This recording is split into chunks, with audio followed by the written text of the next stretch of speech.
Makanya saya juga kadang benci kayak orang yang suka bilang cantik di foto. Iya, makanya. Nah mungkin orang mau posting fotonya yang lagi makanya lagi kayang lagi. Apalagi kayak yang baru-baru viral Lord Arnold kan. Iya. Seperti yang kita Dari tahu. Makassar Iya, lato-lato guys. Hai teman-teman, saya Diva. Saya Najwa. Bersama kita di IPDN. Ini Perspektif Diva Najwa.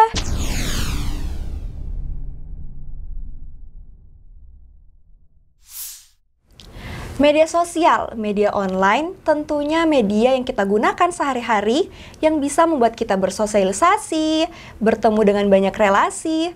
Tentunya teman-teman sudah tidak asing lagi bukan dengan hal ini? Dengan seiringnya zaman, berkembangnya zaman, tentunya sosial media dan ceritanya sudah memiliki pengalaman kita yang berbeda-beda. Bener banget, apalagi sekarang kita hidup di era digital yang dimana media sosial ini sudah menjadi seperti makanan pokok bahkan kebutuhan setiap orang. Nah, hari ini kita bakal bahas 6 pertanyaan terpilih dari question box Instagram yang sudah kita siapkan kemarin tentang media sosial dan ceritanya. So, here we go, kita langsung ke pertanyaan pertama.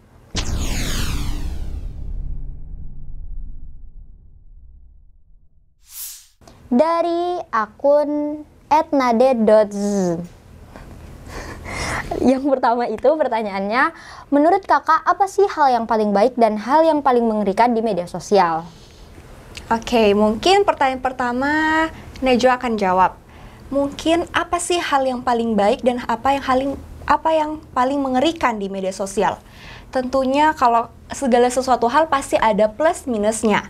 Tentunya yang kalau paling baik, tentunya seperti yang tadi Najwa sudah jelaskan di awal, media sosial itu kita bisa gunakan sebagai media berpartisipasi, media sosialisasi. Terus kita juga bisa mengembangkan banyak-banyak hal. Mungkin kalau hal yang paling mengerikan ialah sama aja nggak sih seperti pepatah mengatakan, mungkin kalau pepatah dulu mengatakan mulutmu harimaumu, tapi mungkin kalau sekarang di media sosial ketikanmu itu harimaumu. Jadi apapun yang kita lakukan di media sosial itu bisa menjadi bumerang bagi diri kita sendiri, bukan? Ya, kalau dari saya, karena kita diajar untuk lihat yang baik-baiknya dulu, jadi saya akan jelaskan dari sisi kebermanfaatan media sosial dulu. Kalau dari sisi kebermanfaatannya, yang pertama mungkin manfaatnya itu banyak sekali karena menjadi wadah pembuka rezeki ya buat orang-orang, apalagi media sosial juga sekarang, di zaman sekarang itu sudah menjadi wadah social branding juga buat kita calon penerus bangsa. Terus itu juga menjadi tempat mencari wawasan dan informasi. Tapi dengan tanda kutip, hal ini juga tergantung dari bagaimana penggunanya itu memilah dan memilih konten-konten yang disajikan di akun media sosial itu juga. Sedangkan kalau kita mau lihat dari sisi negatif atau kita bisa sebut the dark side of media sosial, menurutku paling banyak itu pemerasan emosional gak sih? Kayak kita hidup di lingkungan yang saling banding-membandingkan. Karena kan media sosial itu kayak menjadi tempat menerima dan memberi komentar-komentar. Akhirnya dari komentar-komentar itu terbentuk standarisasi yang tidak sesuai dengan kita, tapi sesuai dengan orang lain. Jadi itu sih yang mengerikan karena kayak pada akhirnya kita berusaha untuk tidak jadi diri kita sendiri karena untuk penuhi itu standar-standar yang jadi kita bakal terpaku sama itu kan? Iya, jadi kayak udah jadi diri sendiri enggak sih jadinya. Oke, mungkin next question.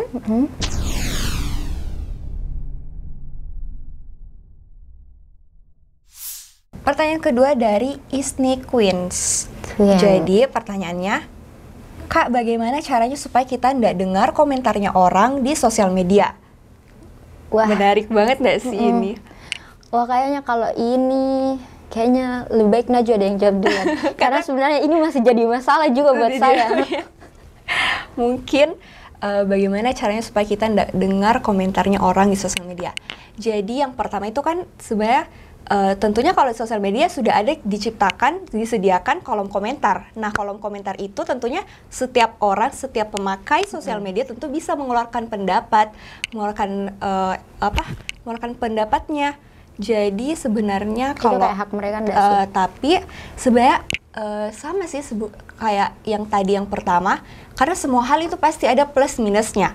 Kalau misalnya komentar itu sebenarnya kalau buat diri kita sendiri itu tuh ada plus minusnya, karena kalau kita lihat dari sisi positifnya, kalau komentarnya orang itu yang bisa membuat kita berkembang itu jadi kayak karena kita sebagai manusia pasti kita buat kesalahan, buat sesuatu yang mungkin bagi kita sudah betul tapi mungkin dilihatnya orang belum betul. Itu sih kalau misalnya itu dari sisi positifnya. Kalau sisi negatifnya, komentarnya orang itu pasti buat kita kayak lebih itu tadi terlalu berpikir, terlalu berpaku. Terus kalau caranya sendiri, bagaimana caranya supaya kita tidak dengar komentarnya orang, mungkin lebih kayak gimana kita membuat prinsip dalam diri kita sendiri, karena kita itu mungkin tidak bisa tutup semua mulutnya orang. Kita cuma punya 2 tangan, kita cuma bisa tutup 2 telinga kita. Betul. Mungkin itu, jadi kita ambil nih, kita juga lihat dulu komentarnya. Seperti yang tadi kan sudah dibagi, ada komentar yang positif, ada komentar yang negatif. Mungkin untuk komentar yang negatif, kita bisa saja tutup telinga kita, karena kita nggak bisa tutup semua mulutnya orang yang berkomentar. Kalau saya sih juga betul sekali, sudah paling benar itu 2 tangan yang kita pakai untuk tutup telinga, karena nggak mungkin sih kita tutup puluhan ribu orang mulutnya supaya dia nggak komentar. Jadi kalau itu sih juga jadi resolusiku di tahun ini, semoga berhasil ya. Amin. Iya, tapi kita anggap saja ini komentar-komentar itu sebagai kayak, kalau kita ibaratkan itu kayak dia kayak portal yang mau menghalangi jalan, tak daripada kita stuck di jalan itu, mending kita buat jalan lain untuk kita ke depannya dengan tidak mendengarkan hal-hal yang akan mengganggu usaha tak ke depannya, iya enggak sih? Iya, itu makanya kita lebih kayak melihat ke sisi positif atau negatifnya. Jadi kita lihat dulu komentarnya, ini komentar membangun atau komentar tidak menjatuhkan malahan. Jadi sebaiknya kita serap saja yang positif. Iya, benar. Jadikan bahan introspeksi diri ya. Benar sekali. Oke, kita ke pertanyaan ketiga.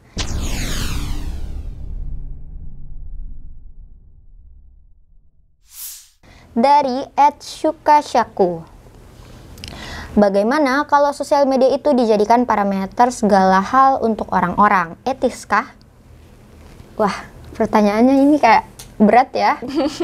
Etis atau enggak nih? Atau mungkin malah dirinya sendiri mungkin yang mengalami Kayaknya pengalaman nih, makanya sedalam ini pertanyaannya. Oke. Pertanyaan ketiga akan dijawab duluan oleh Najwa kembali. Oke. Bagaimana kalau sosial media itu dijadikan parameter segala hal untuk orang-orang? Kalau kita lihat sosial media dijadikan segala hal ukuran parameter, mungkin itu nggak etis sih menurut Najwa, karena itu tuh yang bakal merusak pribadi diri kita sendiri, itu yang akan menghancurkan diri kita sendiri, karena kita terlalu terpaku. Kayak misalnya salah satu hal, kita terpaku dengan satu hal ini, jadi kita nggak bisa mengeksplor hal-hal yang lain. Kita nggak bisa berkembang, kita nggak bisa itu tadi berkembang, mengeksplor diri kita yang menjadi lebih baik gitu kan. Etisnya, etis tentu enggak dong, pasti enggak etis. Sependapat dengan Najwa, saya juga anggap ini enggak etis, karena parameter, kalau kita mau lihat di media sosial, standar-standar yang terbentuk, parameter ukuran yang orang-orang ciptakan itu kayak tinggi sekali, terlalu pasti tinggi begitu ya, kayak akhirnya, apalagi di Indonesia enggak sih, pasti akhirnya karena kita hidup dengan standar yang bukan dari diri kita, akhirnya itu yang buat kita hancur, karena kita akan selalu cari-cari apa yang ada di diri kita. Iya. Terus menurutku itu hal yang salah sekali, karena kayak seolah-olah kita itu mau terus lihat ke atas tanpa sadar kalau di bawah itu masih banyak orang yang mau juga seperti kita. Jadi kayak rasa syukurnya itu hilang sih, karena mencari-cari terus yang tidak ada.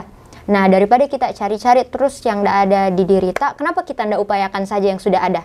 Iya. Itu kan lebih bagus berkembangnya untuk diri kita sendiri. Jadi kayak tolak ukur di media sosial itu jahat sekali sih, kayak cantik itu harus putih, pakai iPhone itu orang kaya, dia sudah menikah, kau belum, kayak begitu, kayak dituntut jadi sempurna, padahal kayak ndak ada orang sempurna.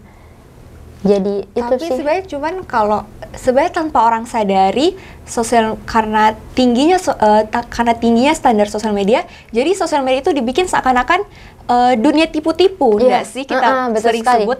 Jadi selalu Di pokoknya dunia tipu. ya silakan nyanyi.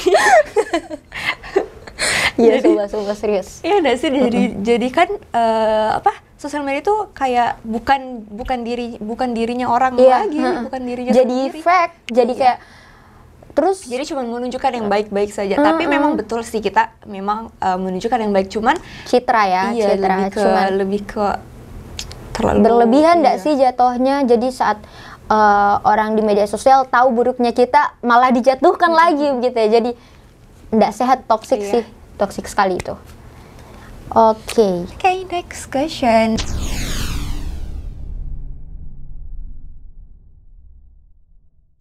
Dari Kabul Kisan.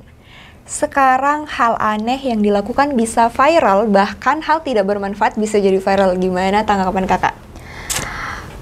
Kalau saya tanggapanku nggak begitu banyak karena siapa tahu yang viral itu memang sudah rezekinya terbukanya di situ toh. Selama konten-konten yang disajikan itu nggak merendahkan orang, kurasa it's okay aja sih. Apalagi kayak yang baru-baru viral Lord Arnold kan, Iya. seperti yang kita Dari tahu, Makassar itu. iya, lato-lato guys. Sebenarnya itu Lord Arnold kan, Tapi jago kalau- sekali sih iya memang itu. memang itu Lord Arnold kayak kita tahu keluarganya lumayan kurang, orang kurang. Nah karena permainan lato-lato itu bisa buka rezeki buat anak sekecil itu begitu. Kalau Najwa gimana nih? Kalau menurutku sih, karena kan di sini bilangnya kayak suatu yang tidak bermanfaat. Mungkin karena ini perspektif, jadi kita lihat dulu nih perspektifnya kayak mungkin ya itu kayak apa namanya? Memang sih, memang mungkin tidak bermanfaat memang bagi kita. Tapi sebenarnya kalau kita lihat-lihat, kita pikir-pikir, jadi dia itu punya itu enggak sih, punya kreativitas sendiri enggak sih? Jadi karena dia punya kreativitas, bagaimana bisa menarik orang Iya. supaya dirinya viral. Mungkin kita anggap itu ndak bermanfaat, tapi bagi dia itu mungkin Iya. sangat bermanfaat karena dari situ rezekinya masuk Iya, ndak dari situ- sih? Dari situ diundang-undang ke acara Iya, TV bahkan. dikenal. Cuman kayak sebenarnya lebih ke menyayangkan sih, karena kalau di zaman sekarang, apalagi di Indonesia, Iya. kita lihat Kurang edukasi. Bukan sih, lebih kayak gimana, kayak misalnya lebih diutamakan itu yang viral begitu, viral nggak bermanfaat. Sedangkan ada yang baru-baru, bukan baru-baru sih, mungkin beberapa bulan terakhir itu yang menang Olimpiade, mereka bahkan menghasilkan, kalau Najwa nggak salah 85 Medali. Iya, medali, tapi memang mereka diundang juga di TV, cuman hanya beberapa kali. Iya. Beda dengan yang viral, beda Diundang dengan yang ke viral semua stasiun ya. viral yang cuman karena mungkin bukan kita mengentengkan, cuman kayak dengan hal seperti itu saja, cuman kayak langsung diundang sana sini. Bukan. Padahal Mas, kalau kita mau lihat dari yang berprestasi juga banyak sekali di Indonesia, Banyak cuman yang bisa tidak kita disorot. expose. Oke, semoga itu jadi pelajaran buat teman-teman juga.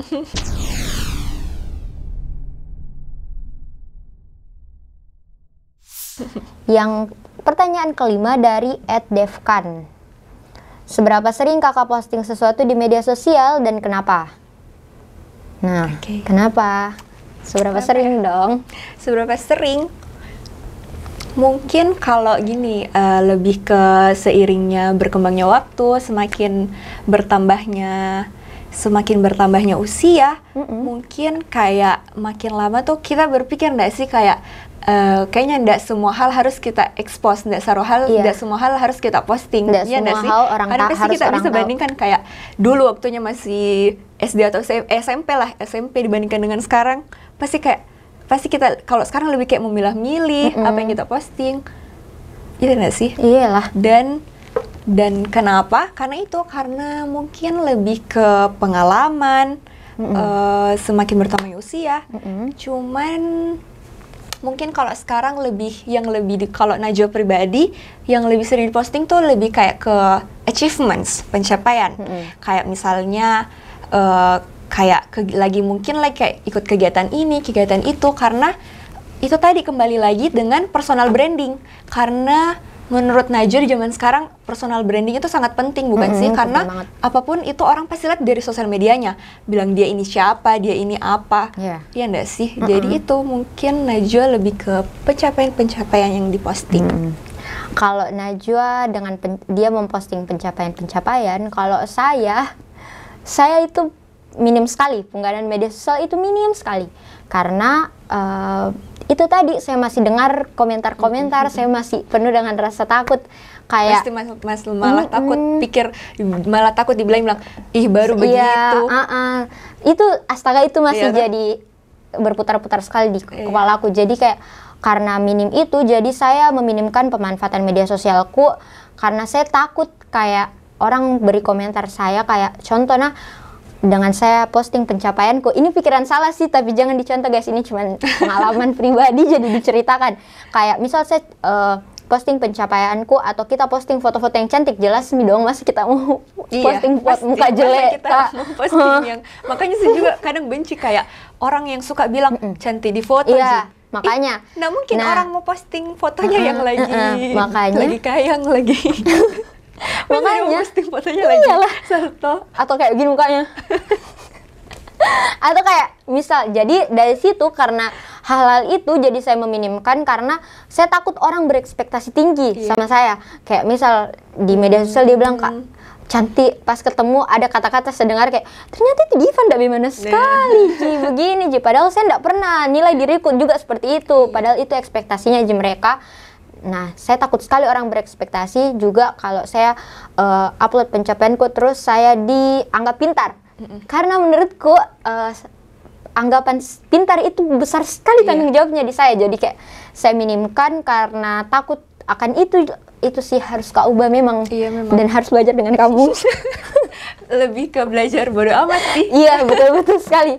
Dan itu astaga salah sekali. Tapi dari situ Kak juga belajar sebenarnya komentarnya orang itu kayak yang kasih naik percaya diri aku kayak oh oke, aku kasih begini Kak, saya akan tunjukkan ke kamu bagaimana. Iya enggak sih? Jadi kayak upaya memperbaiki diri juga karena kita selalu di komentar-komentar. Bahkan saking minimku upload story Najwa, bahkan ada beberapa orang, bahkan puluhan orang di storyku yang saya hide supaya dia nggak bisa lihat Instagramku. Masa? Iya, karena supaya kayak karena saya anggap mereka ini puluhan orang ini kalau saya posting sesuatu dia mungkin bakalan kasih komentar-komentar pengganggu yang jatuhkan percaya diriku lagi. Tapi sebenarnya itu tuh salah satu hal yang bagus karena kita bisa cut off orang-orang yang menurut kita nggak penting lah atau mungkin lebih ke mana ya, kayak lebih kepentingan diri kita sendiri, lebih ke yang penting kitanya happy. Dan masa kalau misalnya karena sebetulnya media sosial akun kita kan. Iya, hak juga itu terserah. Kita bisa memposting apa yang orang-orang komentar ya memang haknya mereka juga, cuman ya kita mau terima atau enggak ya terserah kita. Benar karena akun sekali. kita sendiri. Jadi gampang sekali guys reminder orang. Iya. Untuk terapkan ke kita itu susah sekali. Iya betul sih. Nah, tapi semoga habis ini saya dan teman-teman yang masih stuck seperti saya juga masih dengar komentarnya orang bisa berubah pikirannya, bisa terbuka, bisa cut off orang-orang yang toksik supaya kita bisa berkembang lebih baik lagi. Amin. Amin. Oke, kita ke pertanyaan terakhir. Last but not least.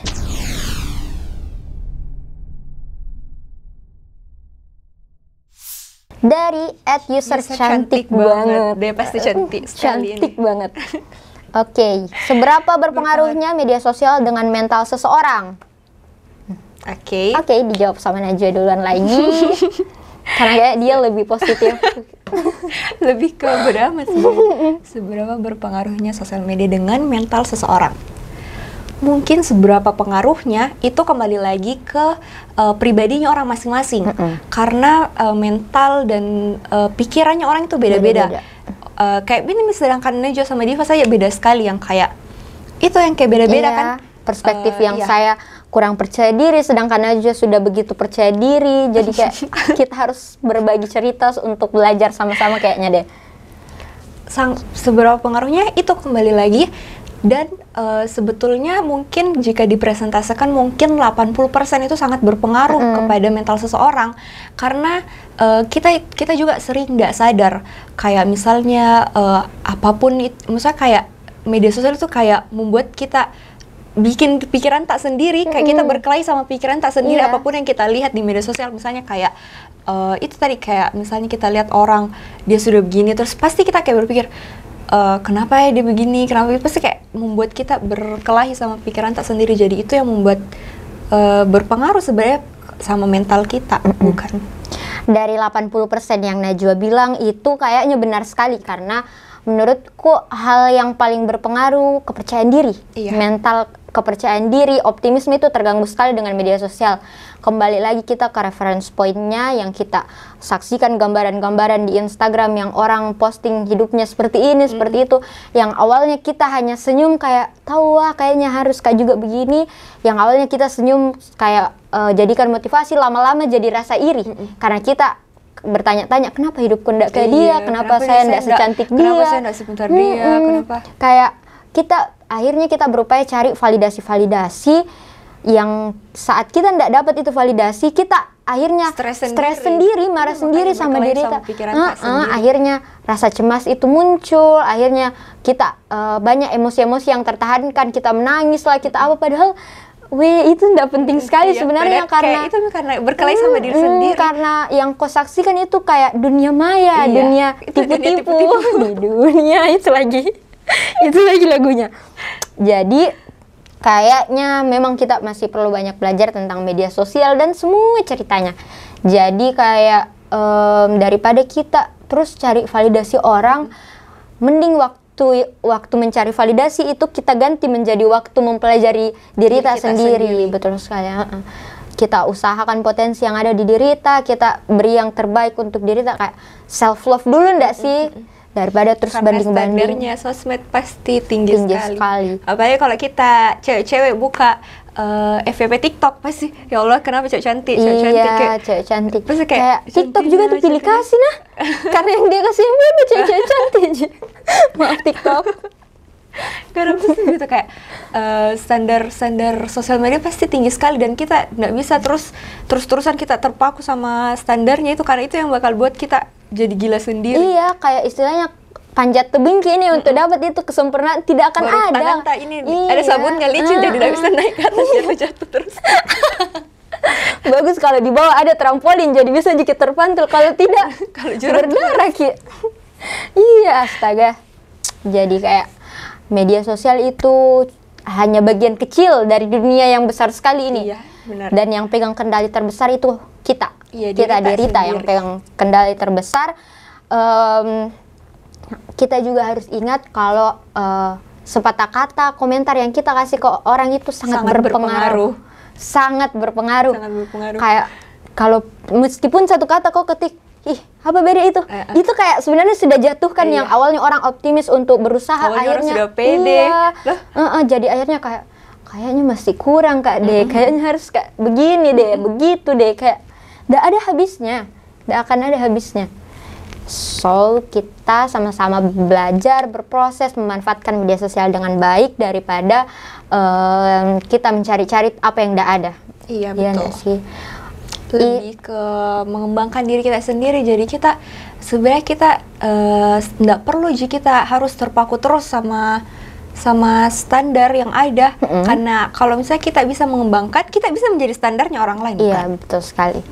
Ingat juga kalau merendahkan orang itu tidak bisa meninggikannya, begitu ya. Iya kan. So, ada kata-kata terakhir? Mungkin lebih ke love yourself aja enggak sih? Iya, itu nomor satu kan. Baru bagaimana caranya kita isi gelasnya orang sedangkan gelas kita masih kosong. Iya enggak sih? Itu sih. Ini perspektifku, ini perspektifnya Najwa. Teman-teman mungkin juga punya perspektif yang lain, dan itu boleh teman-teman bisa tulis di kolom komentar kalau misal ada yang tidak sependapat atau bahkan sependapat dengan kita. Semua orang perspektifnya beda-beda karena perspektif itu dibentuk dari pengalaman yang sudah kita lewati. Ya kan? Banyak banget pengalamannya. Banyak banget. Apa aja tuh, guys. Aduh. Sudah melewati pengalaman, sebenarnya sudah melewati pengalaman hitam dan putih, abu-abu, lika-liku. Kalau aku sih kayaknya masih hitam-hitam aja terus. Belum ada putihnya. Tapi insya Allah di sini putihnya. Asik. Ini putih. Aduh. Kering banget. Kering banget ya. Kita udah di waktu terakhir. Kembali lagi, ini perspektif ya teman-teman. Kalau tidak sesuai sama teman-teman, tidak apa-apa. Teman-teman bisa sampaikan isi hatinya atau perspektifnya masing-masing di kolom komentar. Okay, so this is our perspective. Thank you for watching. Don't forget like, subscribe. Udah seperti YouTuber. Udah seperti YouTuber banget ya guys. Okay, thank you. Thank you. Saya Diva. Saya Najwa. Di ini perspektif Diva Najwa. Bye, see you.